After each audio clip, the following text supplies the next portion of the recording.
So can you tell us a bit Mm-hmm. about maybe your journey from like Yeah. 2020 to now? Yeah, I know for sure. And that's something like I really like talking about because I feel like when I first came into the league, I just thought everyone had just found success. Like it just happened. And I was looking at all these players and like Lauren Nicholson, I wanted to be just like her. And I thought like, okay, if I work really hard for 3 months, like that will happen. And I was like, okay. So then my first season happened. I didn't play much at all. My second season happened. I didn't play much at all. And I think it was kind of the end of the third season where we won the championship. And I was like, okay, like I'm getting into my mid 20s. I've been working at this for 3 years. Maybe this isn't going to happen for me. And it was this really huge moment of being like sitting myself down and like even just thinking of the numbers. I was like, because all I wanted was to play. Like the Opals weren't even on my radar. Like all I wanted was to get on the court and play for the Townsville Fire.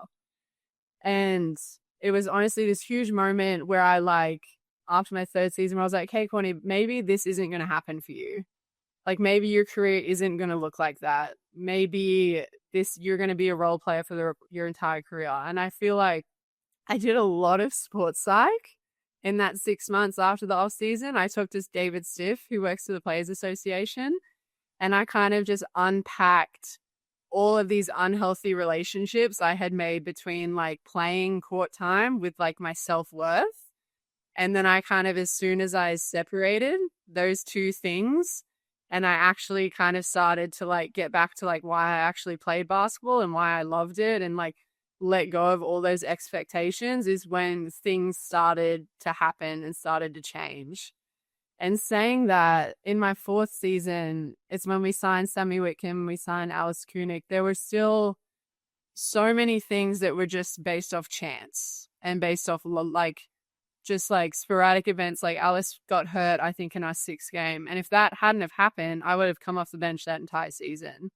So it's almost like it's years and years of preparation mixed with chance that like all come together at the right time. And then like this massive opportunity just kind of presented itself. And I still firmly believe that like I could have done all of that hard work. And if those opportunities hadn't have come up, then like I wouldn't be kind of where I am now. And I feel like when you started at the bottom and when I was at the bottom for so long, I feel like I am just forever humbled.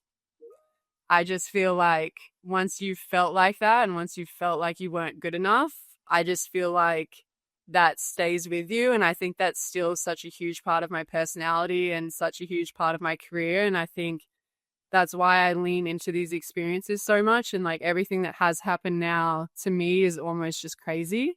And like when you say it like that, it's like you just played for the Opals, you just did this. Like I did not expect any of this to happen. So the fact that it has, I'm just like still in awe of all of it, and then just trying to obviously just enjoy it as much as I can.